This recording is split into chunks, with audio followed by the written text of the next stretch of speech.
오늘 우리에게 주신 하나님의 말씀은 구약성경 신명기 12장 8절부터 19절까지 말씀입니다.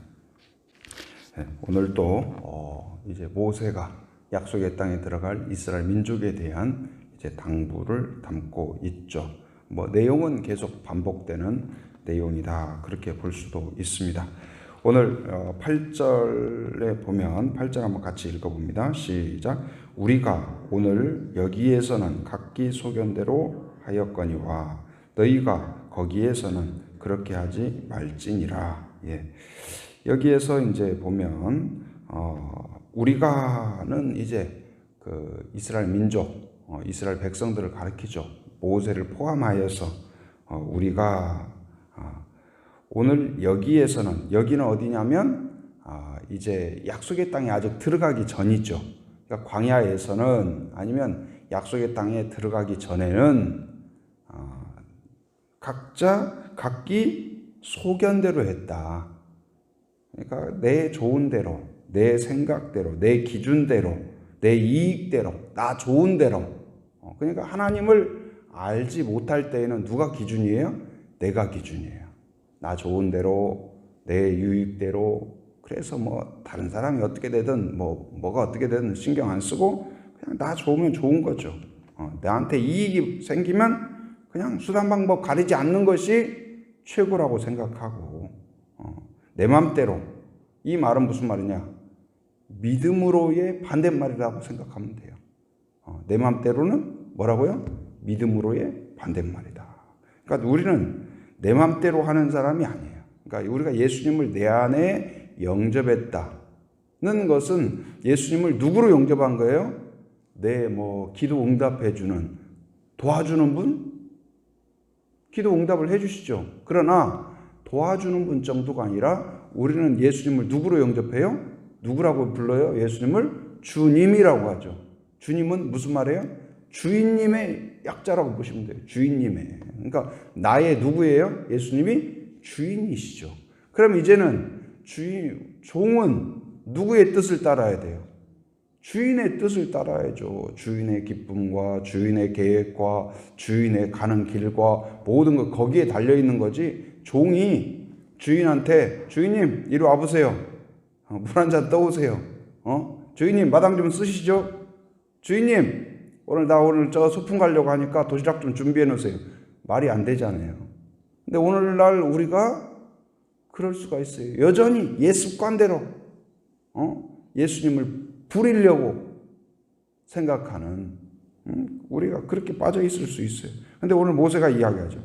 광야에서는, 곧 애굽에서는, 노예일 때에는, 방랑자일 때는, 하나님을 제대로 알지 못할 때에는 너희들이 각기 소견대로, 내 기준대로, 내 이익대로, 나 좋은 대로, 내 맘대로 그렇게 따랐지만 거기서는 8절에 보면 거기서는 나오죠. 너희가 거기서는 어딜까요? 약속의 땅에서는, 약속의 땅, 하나님이 주신 은혜의 땅에 들어가서는 그렇게 하지 말라. 거기서는 어떻게 하라고요? 그렇게 하지 말라.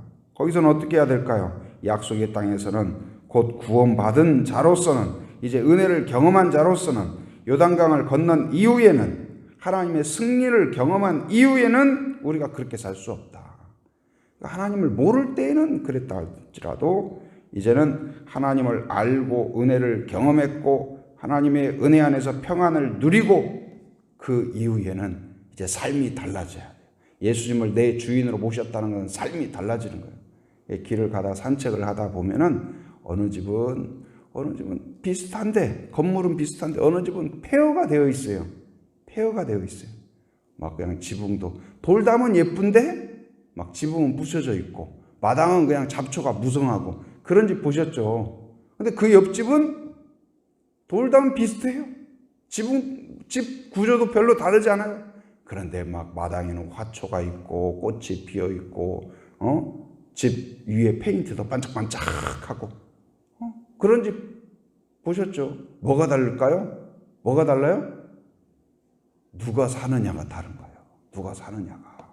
집도 누가 사냐에 따라서 그 집이 페인트가 자기들이 알아서 칠해졌습니까? 누가 사냐에 따라서 화초가 키워지는 집이 있는가 하면 쓰레기가 쌓이는 집이 있어요. 우리는 우리 안에 누가 계세요? 예수님이 계시기 때문에 달라지지 않을 수가 없다. 달라지지 않는다면 안 사시는 거라고 봐야 돼요.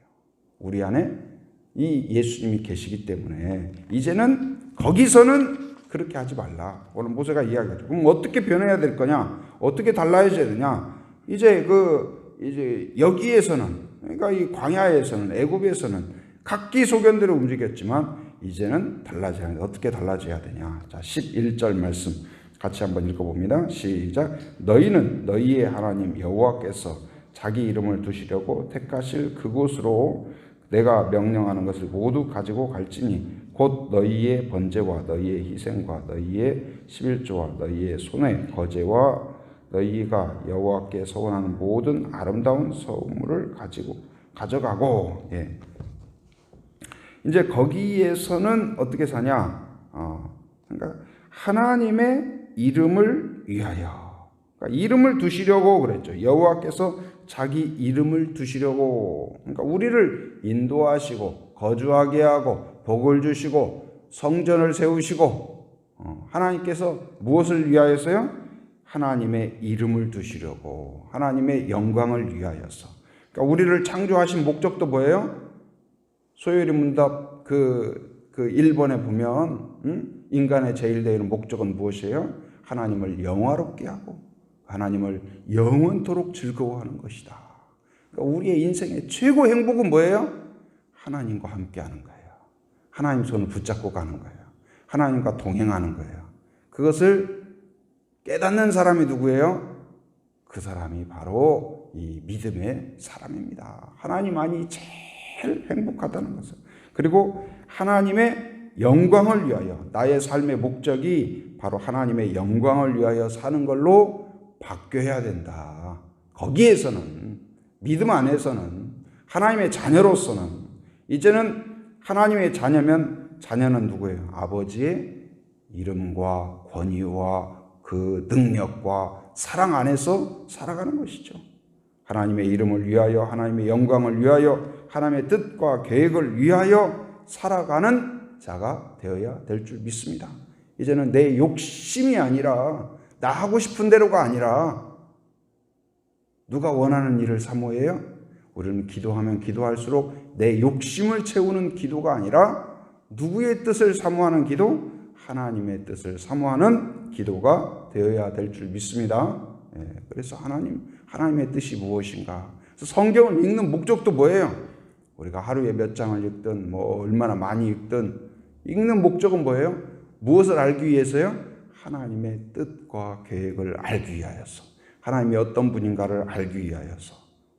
성경을 아무리 많이 읽어도 여전히 내 욕심대로, 내 뜻대로, 내 계획대로 한다면 큰 의미가 없는 거죠. 우리는 성경을 알고 묵상하고 깨닫고 설교를 듣고 하는 것은 뭐예요? 바로 내 우리가 삶이 달라지지 않으면서 많은 그런 것을 듣기만 하고 그러면 어떻게 돼요? 지식만 많아져서 머리만 커진 그리스도인, 손발이 없는 올챙이가 그렇죠. 머리는 큰데 아무것도 없잖아요.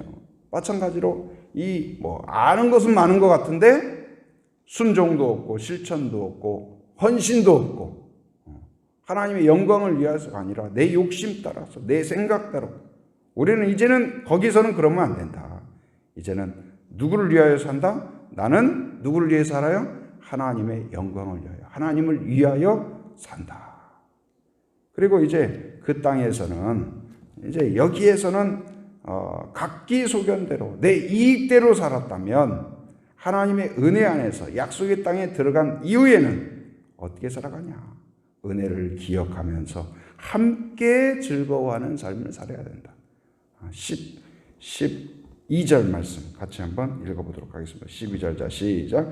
너희와 너희의 자녀와 노비와 함께 너희의 하나님 여호와 앞에서 즐거워할 것이요 내 성중에 있는 레위인과도 그리할지니 레위인은 너희 중에 분깃이나 기업이 없음이니라. 그러니까 하나님 은혜 안에 있다는 것은 무엇이냐면 나만 생각하는 것이 아니라, 나만 복을 받는 것이 아니라, 나만 누리는 것이 아니라, 여기에 보니까 아주 특별하게도 뭐예요? 함께. 자녀가 부모의 풍성함을 누리는 거 당연하죠. 그런데 뭐예요? 자녀만이 아니라 노비까지. 그러니까 이 안식일 날 주인은 쉬고 노비는 일하고 그러지 않았다는 거예요. 종까지도, 노비까지도, 여행객까지도 안식일 날 다 쉬어라. 쉬고 함께 하나님 앞에 나오고 함께 제사하고 함께 기뻐하고 함께 떡을 먹고, 이게 바로 은혜 안에 거하는 삶이에요. 은혜 안에 거하는 삶. 그래서 이 교회라는 것은 바로 그런 곳이다. 신분의 차이, 그 사람이 아무리 사회적으로 높고 또 천하고 그런다 할지라도 그 안에서, 주 안에서 형제 자매됨으로 연약한 자를 긍휼히 여기고 축복하고 함께 기도할 수 있는 공동체가 교회입니다. 교회에서도 여전히 사회의 방식대로, 신분에 따라서, 경제 상황에 따라서, 차를 뭐 타냐에 따라서 높고 낮음을 평가한다면 건강한 교회라고 할 수가 없어요. 교회 안에서는, 예수 안에서는 하나가 되는 거예요. 이 절구 안에, 절구통 있죠, 절구 안에 뭐 콩이든 팥이든 뭘 이렇게 여러 가지 재료를 넣고 절구로 꽝꽝꽝꽝꽝꽝꽝 때렸다고 해봐요. 그럼 나중에는 뭐가 돼요? 다 가루가 되죠. 가루가 되면 뭐가 콩인지 뭐가 팥인지 뭐가 뭔지 구분이 안 되잖아요. 다 하나가 되잖아요, 하나가. 그래가지고 반죽을 해야 요리가 되는 거예요. 밀가루가 아무리 많아도 그냥 있어가지고는 뭐 안 되잖아요. 거기 물이 들어가고 파우더가 들어가고 뭐가 들어가면 다 반죽이 되고. 그러면 나중에는 어떻습니까? 뭐 물이건 파우더건 뭐건 이게 따로따로가 아니라 하나가 되는 거예요. 그럼 부풀어 오르고 그걸로 빵도 하고 과자도 만들고, 그렇듯이 교회란 어떤 곳이냐? 각자 강한 대로, 연약한 대로, 많은 대로, 적은 대로, 여러 가지 다양한 은사대로 하나가 되어서, 오직 목적은 뭐예요? 맛있는 빵을 만들어 가듯이 오직 하나님의 영광을 위하여서 각기 은사를 하나로 서로 모으고 협력하고 섬기고 격려하고 응원하는 공동체. 그래서 이제는 내가 잘났다, 서로를 비난하고 비하하고 그러던 그러한 삶에서 이제는 뭐예요? 함께. 그래서 우리가 건강한 교회의 모델로 보는 초대교회를 설명하는 말에 보면 어떤 단어가 많이 나오냐? 서로, 함께, 더불어. 그래서 공동체, 이런 부분을 많이 언급해요. 그러니까 서로, 이 말은 뭐예요? 혼자서는 이루어지지 않는 말이죠. 더불어, 마찬가지죠. 혼자서는 이루어지지 않는 말이에요. 함께, 역시 마찬가지예요. 그러니까 이 공동체가, 그래서 예수님도 그렇고 초대교회도 뭐예요? 함께 떡을 떼며, 그런 말이 나오죠. 떡을 떼며, 떡을 떼는 건 뭐예요? 단지 밥을 먹는다는 말이 아니에요. 우리도 누구 다른 성도님이나 누구 친구한테 오늘 밥이나 한 끼 먹을까? 이 말은 무슨 말이에요? 그냥 밥만 먹자는 말이 아니에요. 서로 대화 나누고, 아니면 뭐 차 한잔 할까요? 차 한잔 합시다. 이 말은 무슨 말이에요? 잠깐 시간 우리 같이 해서 대화도 나누고 이야기도 좀 들어보고 그렇게 합시다. 그런 뜻 아니겠어요? 그래서 주 안에서 함께 교제하고 격려하고 응원하고, 그래서 우리 교회도 이 순모임을 중시하죠. 이게 성경적이에요. 가정도 하나의 가장 작은 순이에요. 서로 나누고 격려하고 축복하고, 그럴 때에 그 안에서 이 빵이 다 부풀어 오르고 발효가 되고, 이쪽은 발효가 됐는데 저쪽은 발효가 안 되고 그렇지 않잖아요. 다 같이 하나가 되듯이 가정 안에서도 서로 나누고 격려하고 축복하고 응원하면 그 안에서 부모의 믿음뿐만 아니라 자녀의 믿음도 자라가고 하나가 되는 거예요. 그래서 함께 즐거워하는 자, 이게 바로 약속의 땅에서 은혜를 경험하는 자들이 누리는 특권이에요. 은혜를 기억하는 자로서 11절 보면 11절 같이 한번 읽어봅니다. 시작. 너희는 너희의 하나님 여호와께서 자기의 이름을 두시려고 택하실 그곳으로 내가 명령하는 것을 가지고 갈지니 곧 너희의 번제와 너희의 희생과 너희의 11조와 너희 손의 거제와 너희가 여호와께 서원하는 모든 아름다운 서물을 가져가고. 그 땅에서 뭐 할 거냐? 바로 약속을 경험하고 은혜를 경험하고 하나님의 복을 경험한 이후에 뭐 하는 사람이에요? 거기서 다 뭐예요? 11절에 보면은 거기에서 번제, 희생제, 11조, 다 서원제, 이게 뭐예요? 다 제사죠, 제사. 예배예요, 예배. 그러니까 우리가 은혜를 경험한 이후에 어떤 자로 서야 돼요? 온전한 예배자로. 근데 예배자로 서는데 혼자가 아니라 어떻게? 공동체로 하나 되어서 함께 신분을 초월하여서 재정 상태를 초월하여서 건강을 초월하여서 나이를 초월하여서 민족을 초월하여서. 그러니까 이 예수 아니라는 것이 얼마나 놀라운지 몰라요. 제가 과거에 이제 그 선교사로 있을 때 선교사 컨퍼런스 이렇게 가보면은 이 여러 나라의 사람들이 왔어요. 와가지고 하는데 이 찬송을 부르는데 찬양을 부르는데 한국어, 중국어, 영어 이렇게 여러 언어로 이렇게 진행이 돼요. 찬양도 그렇게 각자 불러요. 부르는데도 그 안에서 따로가 아니에요. 하나가 돼요. 한 찬양 안에서 한 하나님을 찬양하고 한 노래를 부르면서 같이 하나가 된 그런 걸 보면서 야, 천국이 이런 곳이구나 그런 생각이 들었어요. 그러니까 이 예수 아니라는 것이 신비해요. 예를 들어서 서울에서 뭐 단기선교팀이 왔다. 그러면은 어제까지 모르던 사람이에요. 얼굴 지금까지 한 번도 안 본 사람이에요. 근데 같이 대화 나누고 같이 이야기하고 밥 한 끼만 같이 먹어보고 같이 일을 오전만 해보더라도 마치 오랫동안 사귀었던 사람처럼 오랫동안 이야기했던 처럼 같이 걸어온 사람인 것처럼 그렇게 친근해져요. 친근해져요. 그러니까 예수 아니라는 게 그래요. 서로 모르는 사람인 것 같은데 서로 대화 나누고 그 안에서 기도하고 축복하면 그 하나가 되는 것은 뭐 그냥 놀랍습니다.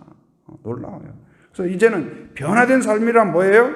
바로 하나님의 영광을 위하여 사는 것이다. 변화하는 삶이란 어떤 거예요? 새로운 삶이라는 것은 함께 즐거워하는 것. 은혜를 기억하면서 함께 즐거워하는 삶. 이제 오늘 또 하루를 살아가면서 이제는 내 욕심이 아니라 내 생각이 아니라 새로운 땅에서 하나님의 영광을 위하여 살아가며 또한 주 안에서 함께 즐거워하는 그런 공동체를 세우는 성도가 되기를 주님의 이름으로 축원합니다.